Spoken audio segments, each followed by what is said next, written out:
إن الحمد لله نحمده ونستعينه ونستغفره ونستهديه ونتوب إليه ونعوذ بالله من شرور أنفسنا ومن سيئات أعمالنا من يهده الله فلا مضل له ومن يضلل فلا هادي له أشهد أن لا إله إلا الله وحده لا شريك له وأشهد أن محمدا عبده ورسوله لا نبي بعده اللهم صل وسلم وبارك على نبينا محمد وعلى آله وصحبه أجمعين أما بعد. Ma'asyiral muslimin wal muslimat jamaah salat zuhur yang mudah-mudahan kita semuanya sama-sama dirahmati oleh Allah Subhanahu wa taala. Alhamdulillah, summa alhamdulillah, segala puji dan syukur kita haturkan kepada Allah atas segala nikmat yang Allah berikan kepada kita. Tentunya yang paling besar adalah nikmat iman dan Islam, nikmat dapat melaksanakan kewajiban, nikmat dapat sholat berjamaah. Mudah-mudahan kita bisa istiqomah, amin ya rabbal alamin. Salat dan salam kita aturkan kepada junjungan kita Nabi besar Muhammad sallallahu alaihi wasallam, dan juga kepada keluarganya, sahabat-sahabatnya, dan seluruh umatnya yang istiqomah hingga yaumil qiyamah. Pada siang hari ini kita membahas tentang bab masalah qada dan qadar. Iman pada qada dan qadar. Sebagaimana kita ketahui, rukun iman ada 6. Yang keenam adalah iman pada qada dan qadar Allah, yang baik ataupun yang buruk.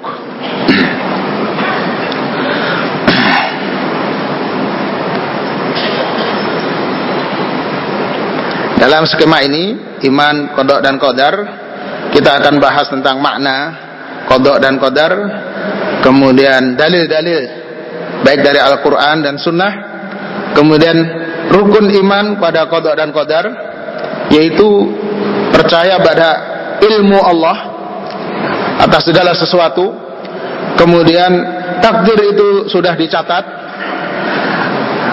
kemudian tentang masyiatullah, kehendak Allah terhadap kejadian-kejadian, kemudian anwa'ut takdir, jenis-jenis atau macamnya takdir, ada yang umum, ada yang bersifat sementara, artinya tentang kaitannya dengan umur atau usia, kemudian tentang takdir samawi, yaitu yang datang langsung dari langit, kemudian buah daripada takdir, yaitu agar kita terhindar dari perbuatan syirik, agar kita istiqamah, ya, selalu mengingat pada Allah Subhanahu wa taala, dan kehati-hatian serta sabar. Ada sebuah kisah, ya, seseorang yang ateis, pemuda yang tercemar pemikiran ateis, datang ke seorang syekh atau guru. Dia memiliki 3 pertanyaan. Yang pertama, dia tidak beriman kepada Allah, tidak percaya kepada Allah karena tidak bisa melihat Allah, karena Allah tidak bisa diindra. Kemudian yang kedua, dia tidak percaya dengan takdir, artinya ketentuan yang sudah Allah berikan pada alam semesta ini. Kemudian yang ketiga, dia tidak percaya kalau jin itu akan masuk neraka. Neraka itu panas, api, dan jin terbuat dari api. Api ketemu api jadi bersaudara, tidak apa-apa. Ini pemikiran si pemuda itu. Kemudian si syekh yang sudah mendengarkan dengan baik pertanyaannya, ditamparlah pemuda itu, dengan yang tamparan yang cukup keras. Kemudian pemuda itu meringis kesakitan. Saya bertanya kok malah ditampar. Tamparan ini adalah jawaban atas pertanyaan kamu, 3 pertanyaan kamu. Kok bisa? Ya, kamu ditampar, apa rasanya? Sakit. Sakit. Kamu bisa melihat sakit? Tidak bisa melihat. Tapi kamu percaya adanya sakit? Saya percaya, karena saya merasakan. Jadi untuk beriman percaya kepada Allah, kita tidak harus melihatnya, tetapi kita bisa melihat pelajaran-pelajaran atau ayat-ayat Allah yang ada di alam semesta ini. Seperti rasa sakit itu. Rasa sakit tidak ada rupanya, tetapi bisa dirasakan. Nah, ini jawaban yang pertama tentang bahwa Allah itu ada walaupun kita tidak bisa melihat. Kemudian yang kedua tentang qada dan qadar. Apakah kamu tadi malam atau kemarin sudah tahu kalau kamu akan saya tampar? Tidak tahu. Itulah ketentuan Allah. Sesuatu yang sudah ditentukan oleh Allah pasti akan terjadi tanpa kita ketahui sebelumnya. Dan itulah yang disebut takdir. Kemudian yang ketiga, jin yang ingkar, yang kafir, yang musyrik, yang banyak jahatnya, seperti manusia yang jahat juga akan dimasukkan ke dalam neraka, atau disebut syaitan. Syaitan yang akan dimasukkan ke dalam neraka. Tangan ini daging, berisi ada kulit, ada darah, ada tulang. Pipi kamu juga kulit, ada darahnya, ada dagingnya. Ketika dibenturkan, itu akan merasakan kesakitan. Dan Allah Maha Kuasa atas segala sesuatu, bahwa walaupun jin awalnya terbuat dari api, tetap saja ketika dia dihukum di neraka yang diantaranya hukumannya adalah panas api, tetap saja dia akan merasakan kesakitan. Bagaimana manusia diciptakan awalnya dari tanah, tetapi ketika dihantam dengan tanah yang padat, yang sudah keras, dia akan kesakitan juga, bahkan bisa mati. Orang yang tertimbun oleh tanah, di akhirnya mati juga. Naudzubillah min dzalik. Itu artinya bahwa siksaan itu, ya walaupun dia awalnya terbuat dari api, tetap saja akan merasakan kesakitan itu. Ini sebagai mukaddimah bahwa mungkin saja kita akan menghadapi pertanyaan yang nyeleneh seperti itu. Tapi seorang yang alim, dia memiliki kebijakan, subhanallah, dengan tamparan bisa menjadikan jawaban. Jadi ma'asyiral muslimin wal muslimat rahimakumullah, apapun yang terjadi di dunia dan yang menimpa diri manusia pasti telah digariskan oleh Allah yang Maha Kuasa dan Maha Bijaksana. Semua telah tercatat secara rapi dalam sebuah kitab pada zaman azali. Kematian, kelahiran, rizki, nasib, jodoh, bahagia dan celaka telah ditetapkan sesuai ketentuan-ketentuan ilahiyah yang tidak pernah diketahui oleh manusia. Di sini tidak ada ruang bagi manusia untuk meramal, menentukan nasib tentang sesuatu yang akan terjadi. Ya. Dengan adanya pengetahuan manusia tentang ketetapan dan ketentuan Allah ini, maka ia memiliki peluang atau kesempatan untuk berlomba-lomba menjadi hamba yang saleh dan muslih, yang baik dan bisa memperbaiki. Ya, tidak hanya untuk dirinya sendiri, tapi untuk lingkungannya. Berusaha keras untuk mencapai yang dicita-citakan tanpa berpangku tangan menunggu takdir, dan berupaya memperbaiki citra dirinya. Dengan bekal keyakinan terhadap takdir yang telah ditentukan oleh Allah Subhanahu wa taala, seorang mukmin tidak pernah mengenal kata frustasi dalam kehidupannya. Tidak ada putus asa. Dan tidak terbangga diri atau sombong apa-apa yang telah diberikan Allah Subhanahu wa taala. Ia akan berubah menjadi batu karang yang tegar menghadapi segala gelombang kehidupan dan senantiasa sabar dalam menyongsong badai ujian yang silih berganti. Ia juga selalu bersyukur apabila kenikmatan demi kenikmatan berada dalam genggamannya. Perhatikan beberapa ayat dan hadis Rasulullah SAW dalam surat Al-Hadid, "Qul la yusibana ma asaba min musibatin illa biidznillah." Tiada sesuatu bencana pun yang menimpa di bumi dan tidak pula pada dirimu sendiri, melainkan telah tertulis dalam kitab Lauh Mahfuz sebelum kami menciptakannya. Sesungguhnya yang demikian itu adalah mudah bagi Allah. Kami jelaskan yang demikian itu supaya kamu jangan berduka cita terhadap apa yang luput dari kamu. Sesuatu yang kita inginkan tapi tidak tercapai, jangan sampai menjadikan kita goyah iman sehingga mengatakan Allah tidak adil. Dan supaya kamu jangan terlalu gembira terhadap apa yang diberikannya kepadamu, karena itu adalah memang karunia yang sudah Allah tentukan. Dan Allah tidak menyukai setiap orang yang sombong lagi membanggakan diri. Kita semuanya setiap mendapatkan nikmat bersyukur, alhamdulillah, segala puji bagi Allah.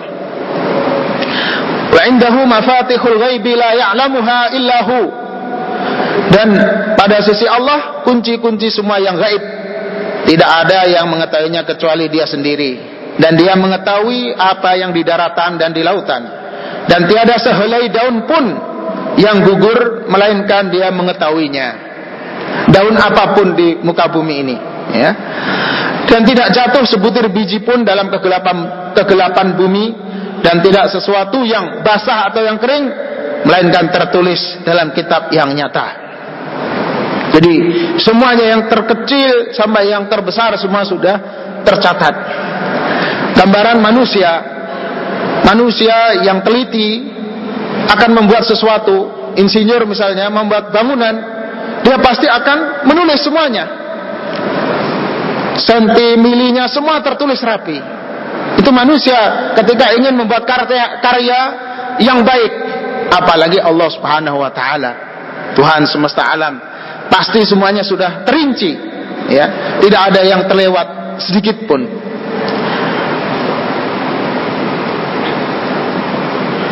Tiada seorang pun dari kalian kecuali telah ditulis tempatnya di neraka atau di surga. Ini dalam hadis yang sahih dalam riwayat Bukhari dan Muslim. Salah seorang dari mereka berkata, di antara sahabat, ada yang bertanya, bolehkah kami bertawakal saja ya Rasulullah? Artinya diam saja, berserah diri saja, tidak perlu berbuat apa-apa, tidak perlu sholat, tidak perlu puasa dan sebagainya, karena sudah dicatat. Nah, kemudian beliau menjawab, tidak. Akan tetapi beramallah, i'malu, fakullun muyassarun lima khuliqalah. Karena setiap orang dimudahkan dalam beramal. Nah, kemudian beliau membaca ayat yang artinya, adapun orang yang memberikan hartanya di jalan Allah, bertakwa dan membenarkan adanya pahala yang terbaik, yaitu surga, maka kami telah akan menyiapkan baginya jalan yang mudah. Dan adapun orang-orang yang bakhil, merasa dirinya cukup dan mendustakan pahala yang terbaik atau surga, maka kami telah akan menyiapkan baginya jalan yang sukar. Nah, dalam surat Al-Lail. Jadi semuanya sudah Allah mudahkan. Bagi yang Allah takdirkan masuk surga, maka Allah mudahkan untuk beramal saleh. Dan sebaliknya, yang mereka takdirkan jahat, maka dia akan menjadi jahat. Walaupun awalnya jahat, ahli maksiat, apabila sudah Allah takdirkan masuk surga, di akhir hayatnya dia akan bertaubat kepada Allah. Tapi sebaliknya, ada yang kelihatan awalnya baik, saleh, tetapi takdir telah mendahului dia bahwa dia akan masuk neraka. Akhirnya dia melakukan kesalahan atau kemaksiatan, akhirnya mati su'ul khotimah, naudzubillah min dzalik. Itu juga sudah ditentukan oleh Allah. Sebagaimana juga Rasulullah menyampaikan kepada kita bahwa sangat mengherankan seorang mukmin itu, karena semua urusannya mengandung kebaikan. Dan yang demikian itu tidak pernah dimiliki seseorang kecuali orang mukmin. Apabila ia diuji dengan kenikmatan, kebahagiaan, ia bersyukur, maka inilah kebaikan baginya. Fakana khairul lahu. Dan apabila ia diuji dengan kemelaratan, kepayahan, kemiskinan, ia bersabar, maka inilah kebaikan baginya. Syukur atas nikmat dan sabar atas ujian dari Allah, itu adalah kebaikan-kebaikan. Apa definisi daripada qadha? Qadha artinya pemutusan atau hukuman. Kita bisa temukan dalam ayat wa qadha rabbuka, dan dia Tuhanmu telah mengadakan langit dan bumi dengan indahnya dan memutuskan sesuatu perkara, hanya dia mengatakan kun, jadilah, maka jadilah itu. Jadi secara bahasa artinya qadha adalah memutuskan. Yang kedua berarti tentang perintah. Dan Tuhanmu telah memerintahkan supaya kamu jangan menyembah selain dia, dan hendaklah kamu berbuat baik pada ibu bapakmu dengan sebaik-baiknya. Allah mensejajarkan perintah untuk beriman kepadanya dan berbakti kepada kedua orang tua.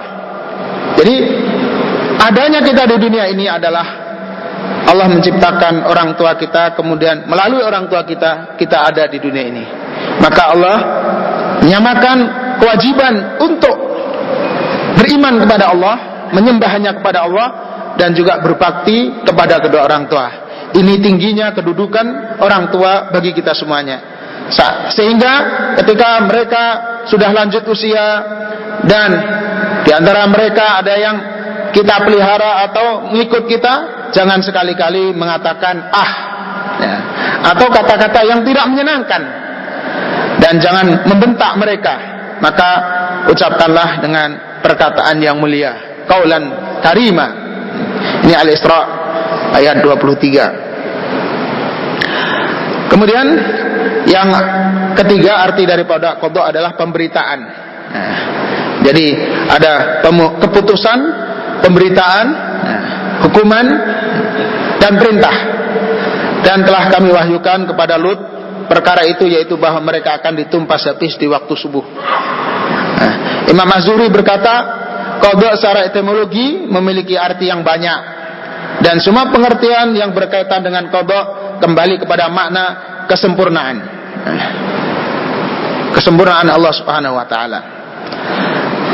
Adapun qadar secara bahasa, qadara yuqaddiru taqdiran. Artinya ukuran. Dan dia menciptakan di bumi itu gunung-gunung yang kokoh di atasnya. Dia memberkahinya dan dia menentukan padanya kadar makanan-makanan penghuninya dalam 4 masa. Penjelasan itu sebagai jawaban bagi orang-orang yang bertanya. Jadi takdir Allah atas bumi ini, bahwa Allah ciptakan gunung-gunung, Allah ciptakan makanan, air dan sebagainya. Dan ini sebagai ketentuan Allah. Jadi dari istilah qada adalah pengetahuan yang lampau yang telah ditetapkan oleh Allah pada zaman azali. Jadi ketentuan yang akan terjadi semuanya sebelum diciptakannya alam semesta ini 50.000 tahun sebelum diciptakan sudah Allah tentukan. Qadar adalah terjadinya suatu ciptaan yang sesuai dengan penetapan. Contoh misalnya pilkada kemarin, insya Allah yang menjadi adalah nomor 3 misalnya. Itu memang sudah qada Allah, ya. Qada Allah, dan qadarnya pada saat nanti KPU memutuskan. Sebagaimana manusia memiliki qada dan qadar masing-masing. Nah, pada saat kejadian itulah disebutnya qadar. Tapi sesuatu yang belum terjadi, kita tidak boleh memastikan, karena itu rahasia Allah Subhanahu wa taala. Para ulama berpendapat bahwa qada adalah hukum kulli, yakni universal, ijmali, global pada zaman azali, sedangkan qadar adalah bagian-bagian kecil dan rincian-rincian hukum tersebut.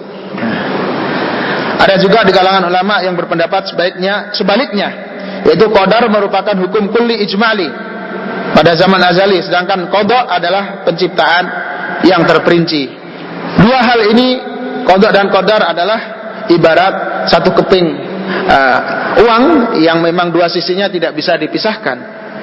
Jadi qada dan qadar artinya mau bermakna qada itu keputusan dan kemudian rincian takdirnya, atau sebaliknya sama saja.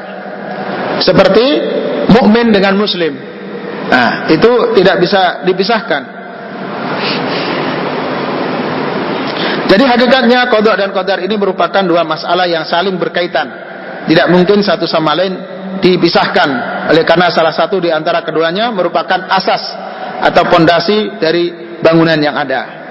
Maka barang siapa yang ingin memisahkan di antara keduanya, ia sungguh merobohkan bangunan tersebut. Ini dalam Nihayat fi Gharibi al-Hadis Ibnu Athir. Jadi artinya kita harus yakin dua-duanya, qada dan qadar Allah. Beriman kepada qada dan qadar merupakan salah satu rukun iman, yang mana iman seseorang tidaklah sempurna dan sah kecuali beriman kepadanya. Ibnu Abbas pernah berkata, qadar adalah nizam, aturan tauhid. Barang siapa yang mentauhidkan Allah dan beriman kepada qadar, maka tauhidnya sempurna. Dan barang siapa yang mentauhidkan Allah dan mendustakan qadar, maka dustanya merusakkan tauhidnya. Artinya menyekutukan Allah. Beriman pada qada dan qadar ini merupakan fardhu, kewajiban yang harus dilakukan setiap muslim dan mukmin. Tadi dia dalam surat Al-Hadid, ya sudah saya bacakan di awal, ini sebagai dalil ayatnya.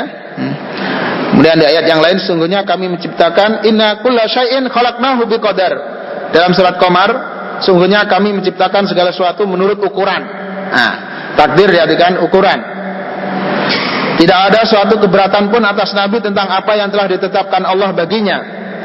Allah telah menetapkan yang demikian sebagai sunnahnya pada nabi-nabi yang telah terdahulu, yang telah berlalu dahulu, dan adalah ketetapan Allah itu suatu ketetapan yang pasti berlaku. Nah, ayatnya semuanya senada. Kemudian dari sunnah Rasul dalam hadis Jibril yang diriwayatkan Umar bin Khattab, yang mana Jibril ini menanyakan tentang Islam, tentang iman, tentang ihsan. Nah, maka ketika Jibril bertanya tentang iman, Rasulullah menjawab, antu'mina billah wal malaikah wal kutub wal rusul wal yaumil akhir, antu'mina bil qadari khairihi wa syarrihi. Kamu beriman kepada Allah, 1, 2 beriman pada malaikat, 3 kitab-kitab, 4 rasul-rasul, 5 hari akhir, dan yang ke-6 iman pada qadar, baik maupun buruk. Hadis riwayat Muslim. Yang pertama kali diciptakan Allah yang maha berkah lagi maha luhur adalah pena atau al-qalam. Nun wal qalami wa ma yasturun. Nun dan demi qalam, yang qalam itu menulis, yastur. Nah, kemudian dia berfirman kepadanya, tulislah. Nah, uktub, tulislah. Kemudian ia bertanya si qalam ini, apa yang saya tulis? Kemudian Allah berfirman, maka ia pun menulis apa yang ada dan yang bakal ada, ya, yang sudah ada dan yang akan ada sampai hari kiamat. Jadi Allah telah menciptakan qalam. Sekiranya Allah Subhanahu wa taala menyiksa penduduk langit dan bumi, maka dia sungguh melakukannya tanpa mendolimi mereka. Nah, dan sekiranya dia mengasihi mereka, maka rahmatnya lebih baik daripada amal mereka. Jadi kalau kita dapat kebaikan bukan karena amal perbuatan kita, nah, karena itu memang rahmat Allah.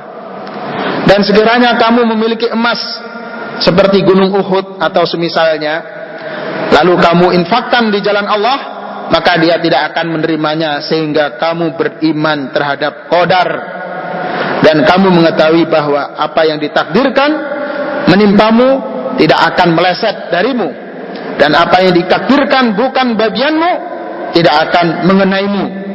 Dan sungguhnya jika kamu mati atas akidah selain ini, maka niscaya kamu masuk neraka.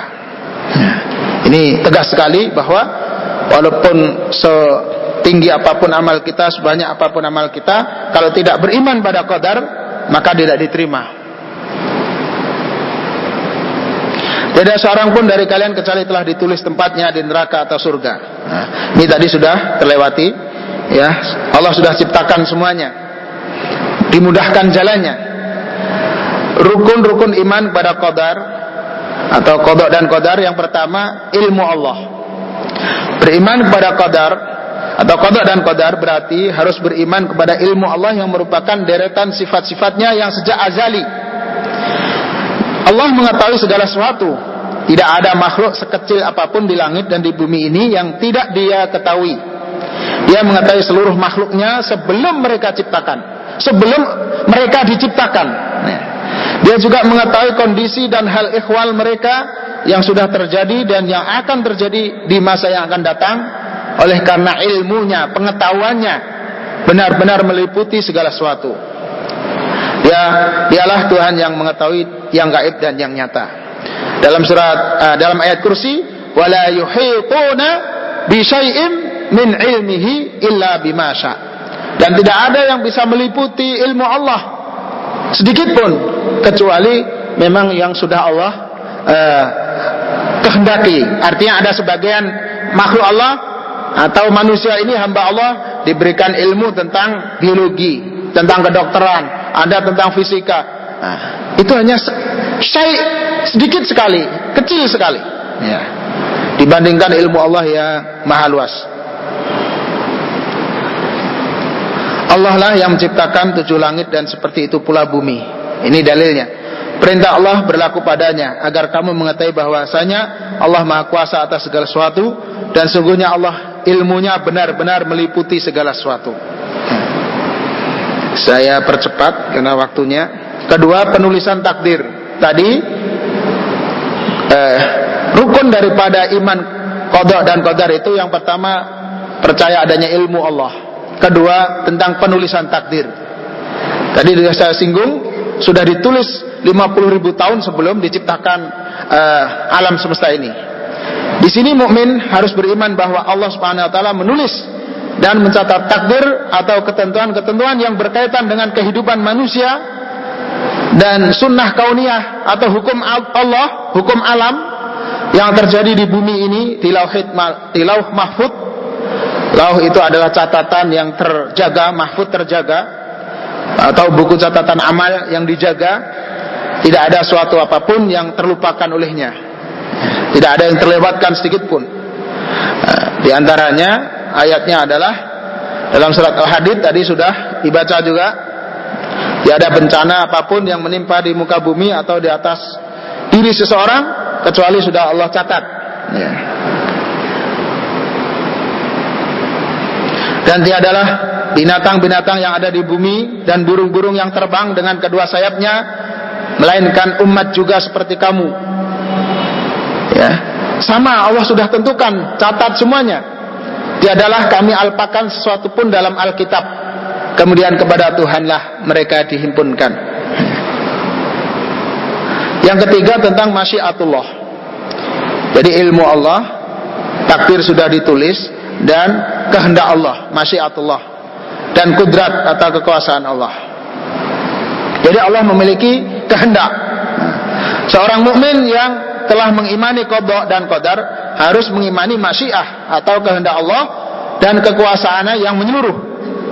Apapun yang dia kehendaki pasti terjadi meskipun manusia tidak menginginkannya. Longsor misalnya, ya manusia tidak menginginkan, tapi kalau Allah kehendaki maka akan terjadi. Begitu pula sebaliknya. Apapun yang tidak dikehendaki pasti tidak akan terjadi meskipun manusia memohon dan menghendakinya. Hal ini bukan dikarenakan dia tidak mampu melakukannya, ya, melainkan karena dia tidak menghendakinya. Jadi kita Allah mampu membuat bangunan yang terbuat dari batu ini kun fayakun menjadi emas. Tapi kalau Allah nggak kehendaki nggak akan terjadi walaupun kita minta. Dan dizikirkan, dibacain ayat-ayat, kertas kemudian menjadi uang, tidak akan bisa terjadi. Kalaupun terjadi itu sihir, hanya matanya saja melihat itu seakan-akan uang, padahal itu bukan uang sebenarnya. Itulah berkaitan dengan hukum yang terjadi di kauniyah, hukum yang terjadi di alam semesta ini.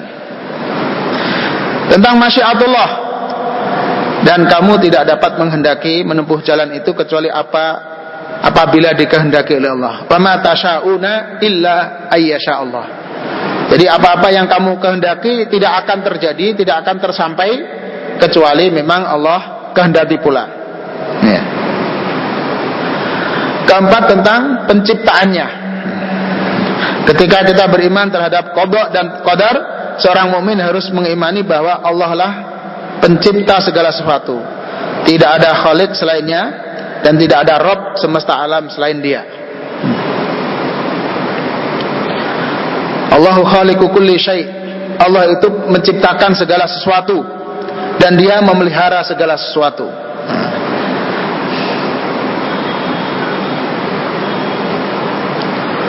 Jadi kita beriman pada penciptaan takdir yang terjadi di alam semesta ini. Kemudian macam-macamnya ada 4 macam. Namun semuanya kembali pada takdir yang azali. Ya. Yang pertama takdir umum. Ini takdir azali yang meliputi segala sesuatu yang sudah ditulis 50.000 tahun sebelum diciptakannya langit dan bumi.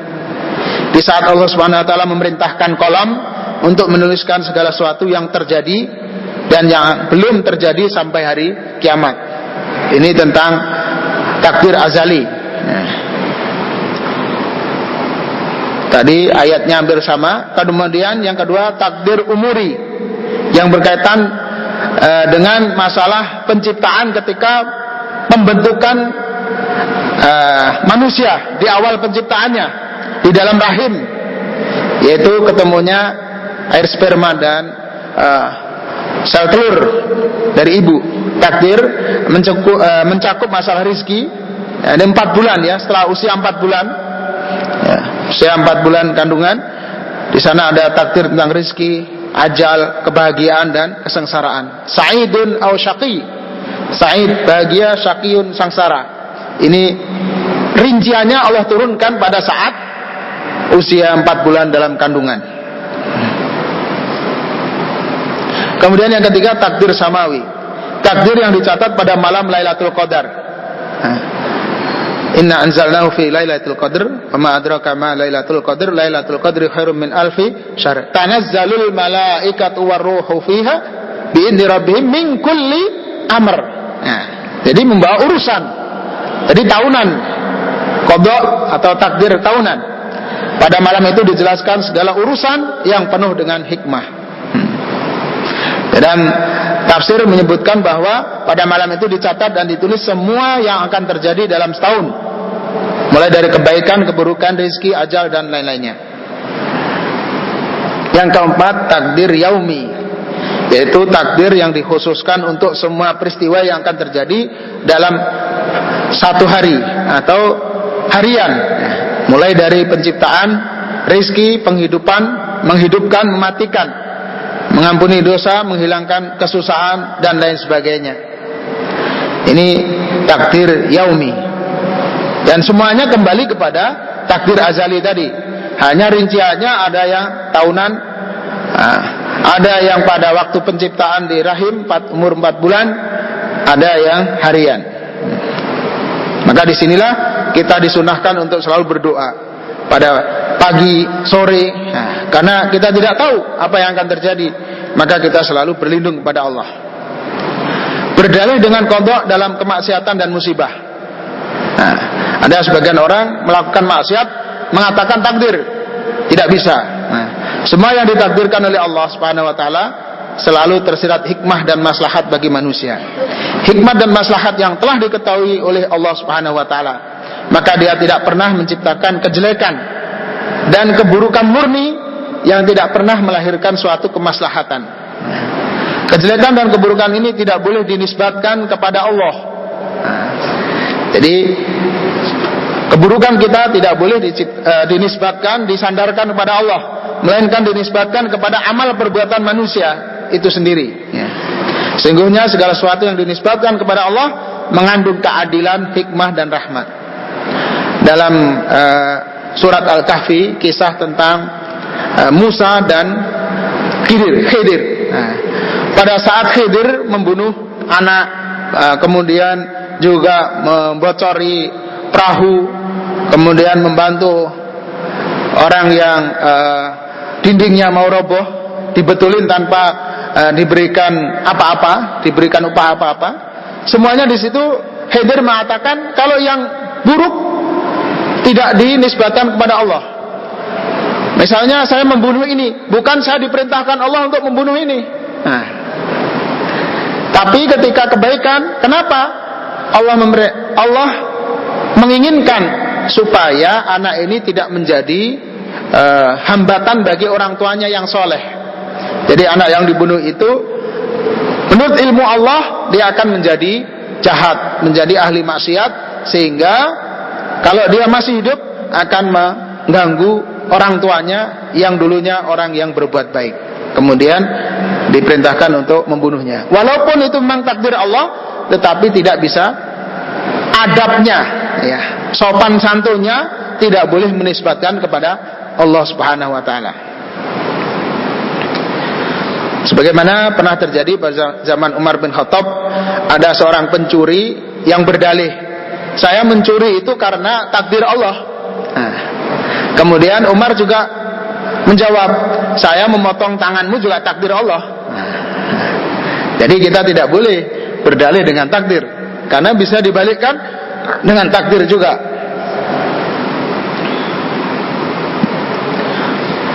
Jadi segala kenikmatan dan kebaikan yang dialami manusia berasal dari Allah. Sedangkan keburukan yang menimpanya diakibatkan karena dosa dan kemaksiatannya. Jadi kembali kepada diri kita untuk beristighfar kepada Allah.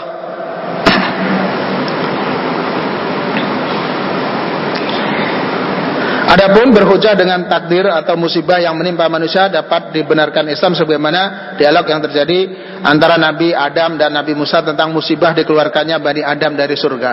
Nah, ini pengecualian bahwa Adam dan Musa ini berbantah-bantahan.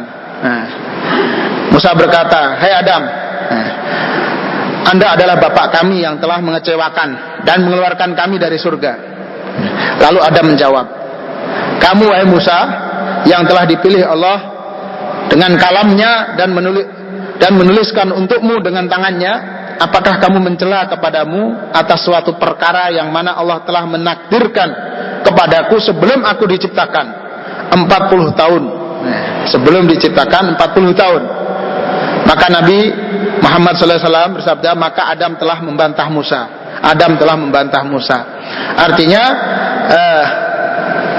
Adam mengatakan ini sudah takdir Allah. Nah, ini sudah takdir Allah. Nah, dalam hal ini dibolehkan. Karena diantaranya memang Allah sebelum mengeluarkan Adam dari surga itu sudah wa idz qala rabbuka lil malaikati inni ja'ilun fil ardi khalifah. Sudah ada dalil sebelumnya bahwa Allah berfirman kepada malaikat, aku akan menciptakan khalifah, penghuni atau pemimpin di muka bumi ini. Nah, ini diantara dalilnya. Memang sudah ada ketentuan sebelumnya. Jadi Nabi Musa tidak boleh mengatakan gara-gara kamu kita keluar dari surga. Tidak bisa. Buah iman kepada qada dan qadar. Yang pertama adalah jalan membebaskan dari kesyirikan. Ya. Jadi banyak orang terjerumus pada kesyirikan pada qada dan qadar ini. Yaitu diantaranya percaya pada ramalan-ramalan. Nah, kita tidak boleh percaya atas ramalan-ramalan, kecuali perakiraan cuaca. Nah, itu kiraan saja. Ya. Tapi kalau tentang nasib, tentang jabatan, hidup dan mati itu tidak boleh. Kedua, tetap istiqomah. Sungguhnya manusia diciptakan bersifat keluh kesah lagi kikir.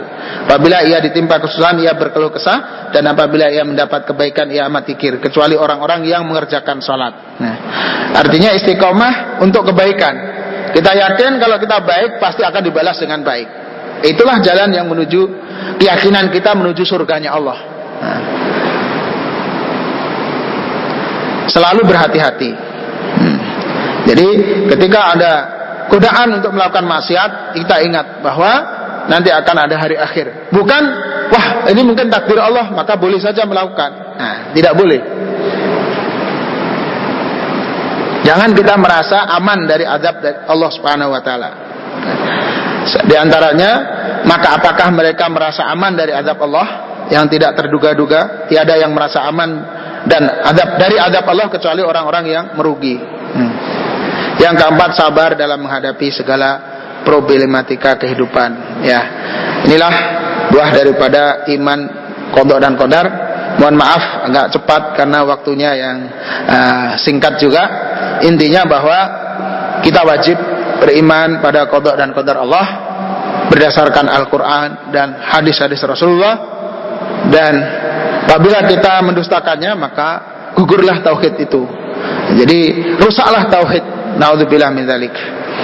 Dan kita tidak boleh berdalih dengan takdir untuk melakukan kesalahan.